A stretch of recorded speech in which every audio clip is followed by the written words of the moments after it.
Welcome to From Betrayal to Breakthrough. I'm Dr. Debbie Silber, and today's guest is Tracy Poizner. Tracy is a parenting coach and the host of the Weekly Essential Stepmom Podcast. She's the biological mom and a stepmom and has been through it all, from long-distance parenting to parental alienation, legal difficulties, mental health issues, total loss of contact, and full-time physical custody.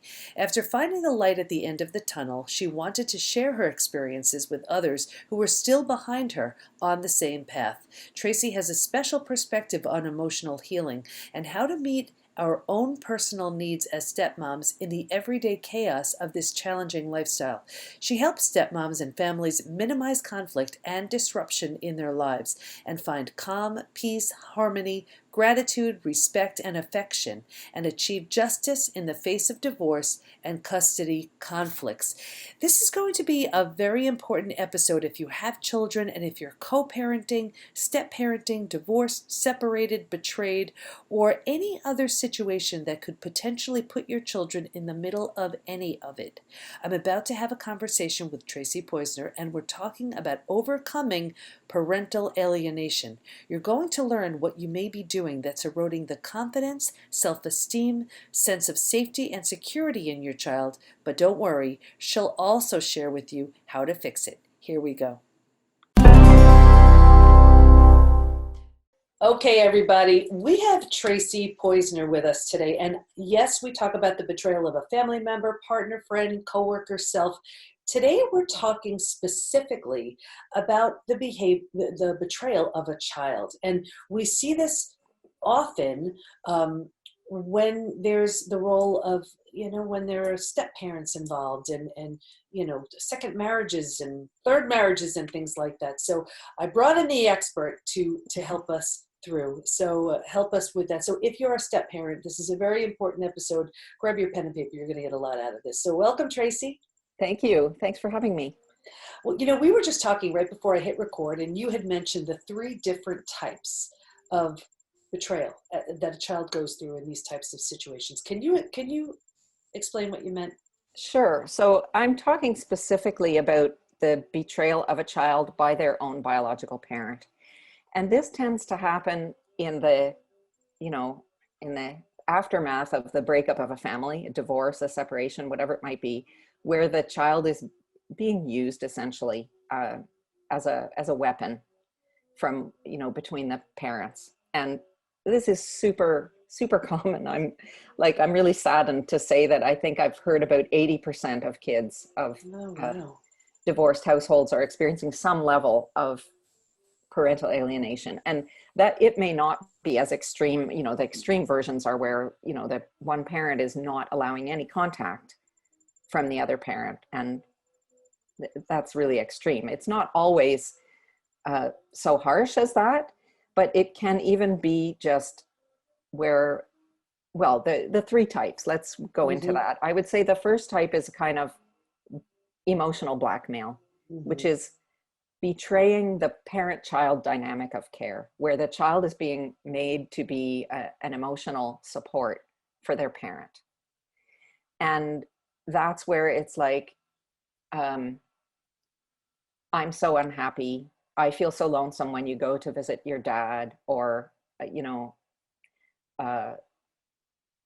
I can't stand it when you come back to your mom's because you have all this attitude. I mean, where there's some kind of emotional hook to the child fulfilling their own emotional needs via the other parent, their presence of the other parent. So that, go ahead. And I imagine that makes the child feel so guilty. Here they are just trying to see both parents, and then the other parent is just laying on the guilt about what they're Well, parents forget that a child is created from half mother and half father. That's a biological reality. There's no way of getting around that.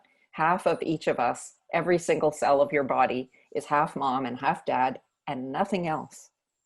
There are no other ingredients. So when you even subtly suggest that a child should reject some of their other parent, you are asking them to reject half of themselves, which they will gladly do, because that's how we're wired. We're wired to to seek the unconditional approval of our parents, and we'll gladly feel miserable if it makes our mom or dad happy. That's what we do. So that's the first thing, the kind of subtle emotional blackmail, where maybe the parent is not saying bad things about the other parent, but they are allowing the child to feel responsible for them. And they're giving the impression that if they love their other parent, they are hurting that parent. So that if I love my dad, it's painful for my mom. Now, because everybody listening, watching, I want them to know, are there certain things like the do not say this? Would there be certain things that you'd say, oh, absolutely, this is going to impact? Yeah, but I think it's a bigger conversation, that we're talking to parents of kids who are having to share their child now with somebody who has broken their heart, hurt their feelings, pissed them off, whatever. Like, it's a very, very hard thing to do. So it's really hard to monitor yourself for those kind of things. But I would say that it would be not correct to tell a child that you miss them when they're away. You want to tell them that you'll be thinking of them, that you want them to have a good time, that you can't wait to hear, what happened. But it's not helpful for them to understand that you have big feelings around them going away, because it's not the right dynamic. A child shouldn't ever be made to feel responsible for your feelings, which are your responsibility 100%. And I'm sure you talk about this in your other episodes, right? That whatever somebody did to betray you, you are responsible for how you feel about that. Absolutely. So, the parent has to remind themselves that their feelings about the child going to the other parent belong to them.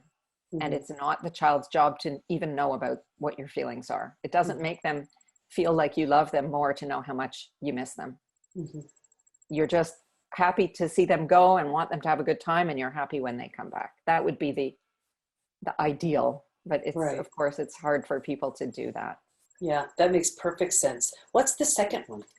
The second type, if the first one was this kind of emotional blackmail of overt or subtle, the second one is brainwashing, which is, I guess a psychologist would say that this is where a parent is triangulating the child into the adult conflict by saying things about the other parent that are meant to get the child onto your side. So making the child a partner in this conflict, saying, your dad doesn't, pay any child support.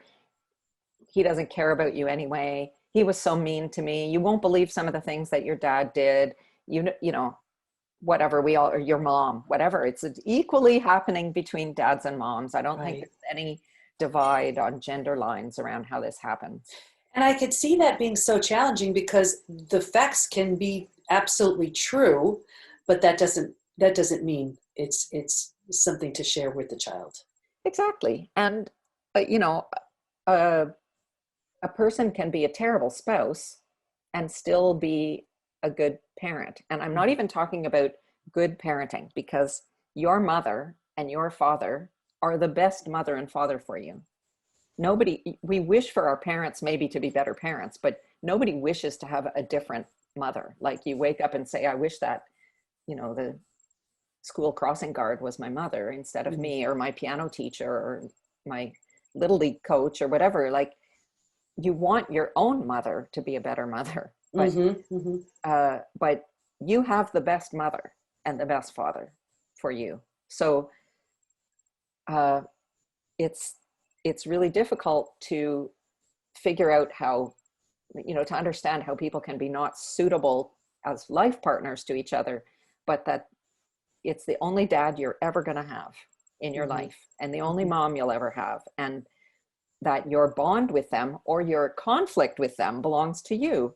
And if this person is really, let's say, a high conflict type of person, or a narcissist, because this is, the big buzzword now is how many of us are divorced from people who were narcissists, the child has to work out slowly their own relationship with that parent. And they're going to find out that dad actually is an asshole at some point, or mom really was a bitch and she is one to me too. That's part of their life journey, to learn that through their own relationship with their parent.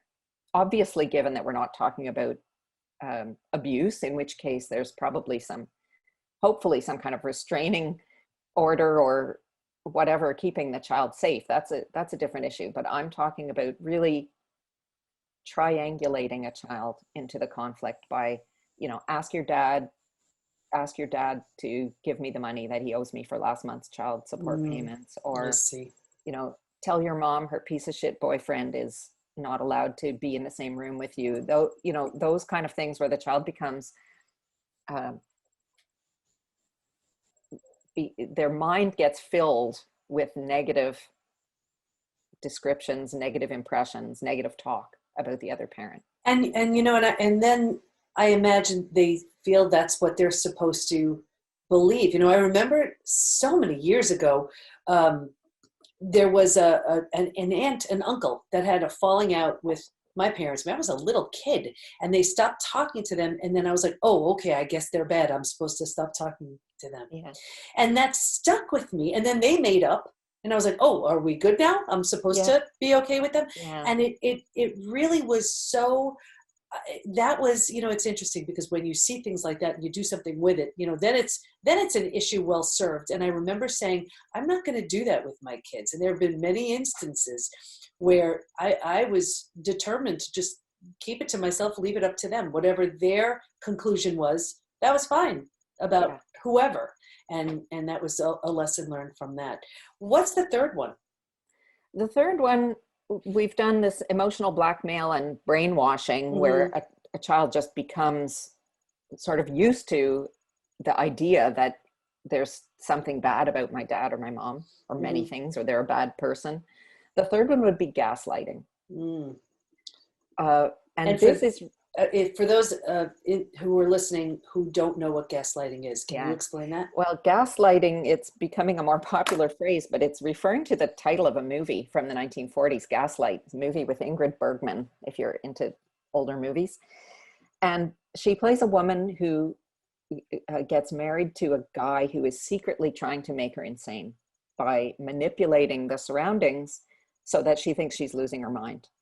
And he's manufacturing proof that her reality is not what she thinks that it is. So gaslight, he's making the gas lamps in the house flicker, and she keeps saying the lights are flickering, and he says, I don't know what you're talking about. And then he brings in other people to say, I don't know what you're talking about. So gaslighting is betraying a kind of sacred trust between a parent and a child, that the child can only believe that the parent always has their best interests at heart. And where a parent would deliberately manufacture an appearance of reality to manipulate the child's deeply held belief system, that's really cruel and horrible. So that's where we're talking about, let's say, the mom who knows already that dad told her that he can't make it this weekend to pick up the kids. And she lets the kids get ready and wait by the door. And then she says, that's your dad. He's so unreliable. I'm really sorry that your dad is like that.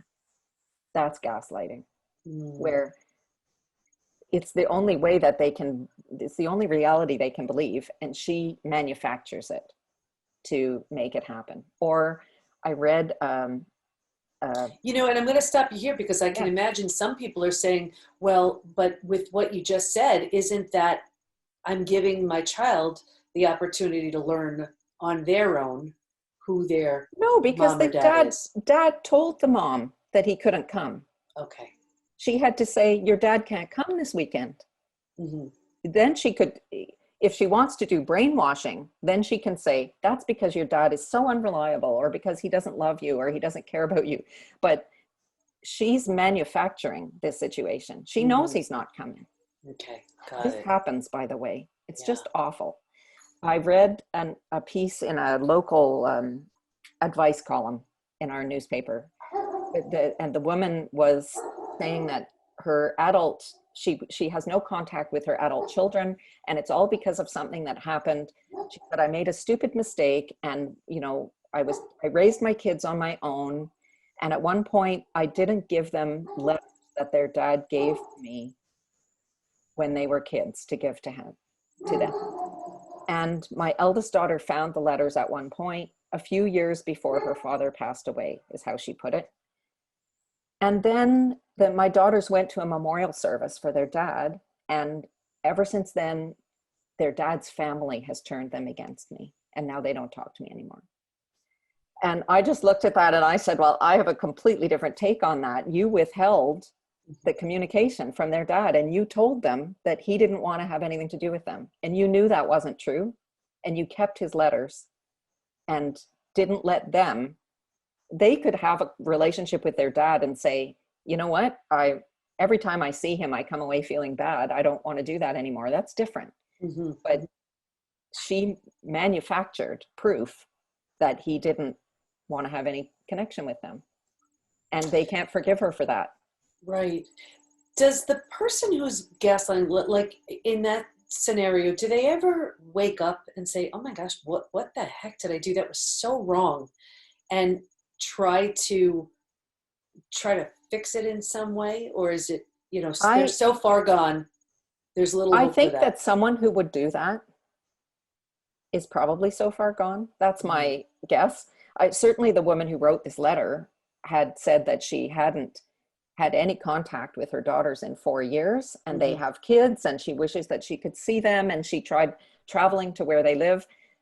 I think that if she had said, tell me what I did wrong, I know I made mistakes, I want to do it better.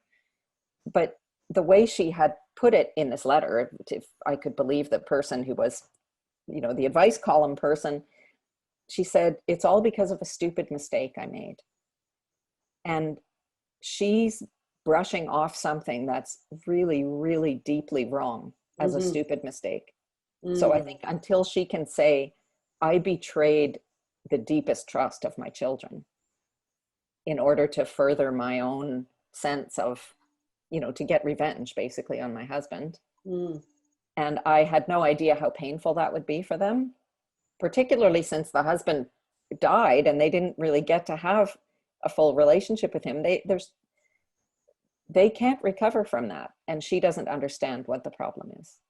And also, just even in the way you phrase that, there's taking full responsibility for that type of behavior. And then when there's full responsibility, you have something to work with. Yeah. But if someone isn't even willing to take a look at their actions, behaviors, and just brushing it off and putting the blame on someone else, you're really wasting your time. No, I agree. And I know a woman who, anyway, it doesn't matter, but she told me recently that she apologized to her adult kids for having left them behind when she separated from her husband and got divorced. And after a number of years, she moved to another state. So she was about 800 miles away. And there was a lot of visiting back and forth, but the kids really felt that they had been abandoned.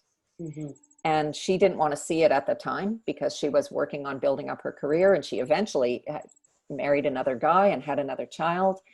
And as an adult, she went to her kids and said, I need to apologize for that. It was wrong of me to allow you to feel that I was abandoning you. And I guess I really did, because the truth is I moved away. And I hope that you can forgive me for that.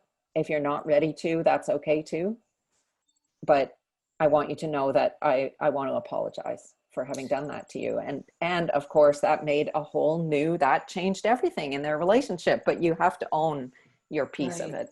And I imagine that's a whole extra level of it. I remember seeing the movie Rocket Man, with Elton John's movie. And I'll never forget that scene where his dad just didn't really take much of an interest in him. And then he goes later on in life and there his dad is with his, new family.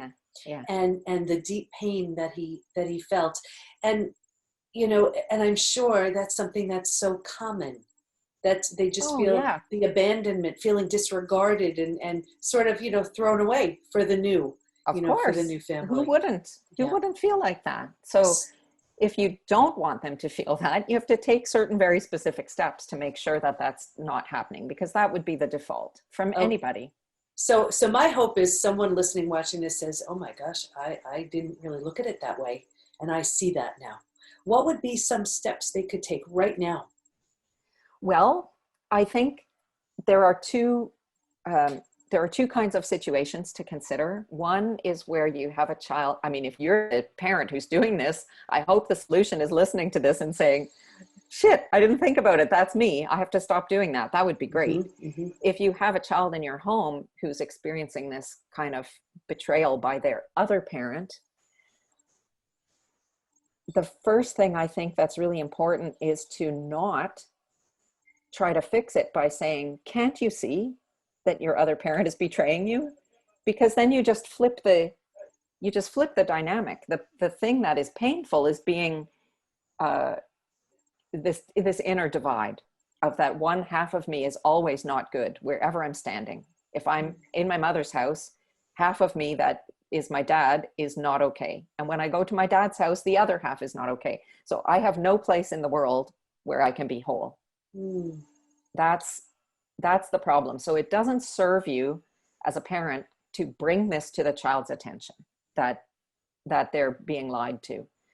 That kind of strategy, I think you have to rely on a rich strategy of nonverbal communication. And I have some of that I can talk about.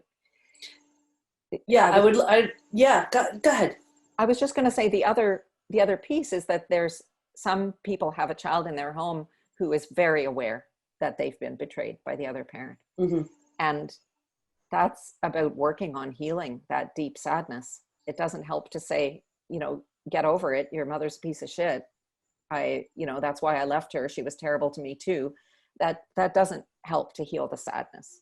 Then we're talking about therapy, about energetic healing techniques, which I'm all about, brain gym, touch for health, EFT, that's tapping, EMDR, neuro-linguistic programming, using essential oils, Bach flowers, homeopathy, which is my, that's where the world I'm coming from, homeopathic medicine. So we have a lot of rich tools for helping somebody to overcome this grief and sadness. But those are the two kind of situations. And I love that you brought up those other tools, because talk therapy can be wonderful, but that's only hitting it on one level. And the issues are in the tissues. We need to really get into it and get deep there. So how does this affect a child where the parents have been married 2-3 times? What would be different about this scenario? Well, I think, I think that it's possible for a child to just integrate the idea that there is only betrayal waiting for them in life. Like, I don't know how you could move forward and have healthy relationships without looking for ways that you could repeat that experience so that it could come out differently for you. I mean, those are kids who are heading into such a difficult adult life of difficult relationships. And not always. I mean, I've met lots of women who tell me I've had 2-3 stepmoms or stepdads or both, and who seem to be in stable, really nice relationships. And I think sometimes someone will take that life experience and say, I'm so not going there where I came from. I'm going to do it differently. And it's a struggle because it's a struggle to stay conscious and aware and to say, it's so important to me to not repeat that I'm keeping this at the forefront of my mind all the time. And I'm getting all the help that I need because. Yeah. And that's an important point, because it's so easy just to, something happens and you remember and you regurgitate what you learned. And here, what you're saying is it takes a very deliberate, conscious choice to do something very differently because of what you learned. And then those people who hurt you the most are definitely your greatest teachers. And you have an opportunity to look and say, okay, I learned what to do and certainly what not to do. And then, as I say, it's trauma well served. Okay. What goes on? Tell us about how we could be betrayed in the courtroom with these types of things. Oh my goodness. Well, I mean, that's just the experience of so many people. I mean, courts are possibly the worst place to live out this kind of family situation. And why Because, is that? oh, I think the whole setup is wrong. The whole setup is so, um, it's a pure adversarial terrain. It's not set up for any kind of consensus or even compromise. It's just a decision, and usually nobody's completely happy. Sometimes somebody's really happy, but I learned this, and I think it's an interesting concept. But the difference between compromise and consensus, and where those things are useful and where they're not useful. So compromise is useful for a short-term goal, a decision that has to be made right away, to move forward. Mm-hmm. But compromise involves, generally speaking, both people losing something, both people being a little bit not happy in order to get a result. Right. And when the long-term goal is relationships, that's never a good idea. Consensus is always a better situation, where both people are agreeing, however long it takes. They're coming to an agreement about the best way. And they're agreeing to try it out for a little while and see whether they can both live with it. And if not, they're agreeing to come back to the table and work out the bugs. Right. And the court system can't handle that. I mean, it's just a completely different, it's a very black and white system. It's a guilty or innocent. It's that all the 12 jurors have to agree in a criminal case about something, which, thank goodness, because otherwise we would, I think, very often end up with a wrong decision. But judges are not psychologists. And very often, people can portray themselves very differently in public than how they are in private. Mm-hmm. Very often, one partner or the other can afford to hire a lawyer who is more aggressive or more skilled, more friendly with the judge. I mean, goodness knows that happens in some jurisdictions where judges are elected and lawyers are allowed to contribute to election campaign. Like, there are so many reasons why it's not the right venue to be deciding this kind of thing. Yeah, and that's so tragic, because the decisions are being based on variables that shouldn't play a role. They shouldn't play a role. The other thing that shouldn't play a role is this idea that it's everything is so messed up, but that essentially the custody situation, and you have to know that the situation that I'm talking about today, where a child is spending time in two homes, is a brand new concept, really, to humanity. Because about 40 years ago in California, there were the first family court cases where moms and dads were getting joint physical custody. That never existed as an option before so recently. So before that, the parents would get divorced. Almost always mom kept the kids, and the dad would either visit or not visit. In some rare cases, dad would keep the kids and mom was shut out in the same way. So the idea of children sharing two households, where there are potentially two sets of parents, and not just some children, 50% of children in Western societies are having this experience before they're 18 years old. Wow. It's so easy to see how they would feel so displaced wherever they go. I never looked at it like that. There is no place where you're completely safe, where you can say everything about how you feel. When you say, I'm really missing mom right now. Right. What does he do with that? Right. And that's where you're supposed to feel safe and secure. Exactly. And that's where whatever you say is hurting the other parent. Maybe used against you. Wow. That's so interesting. What do you want to make sure everyone knows as we wrap up? I want to make sure that they know that it's not hopeless, that children who are being really purposefully alienated from their other parent will figure it out. They will.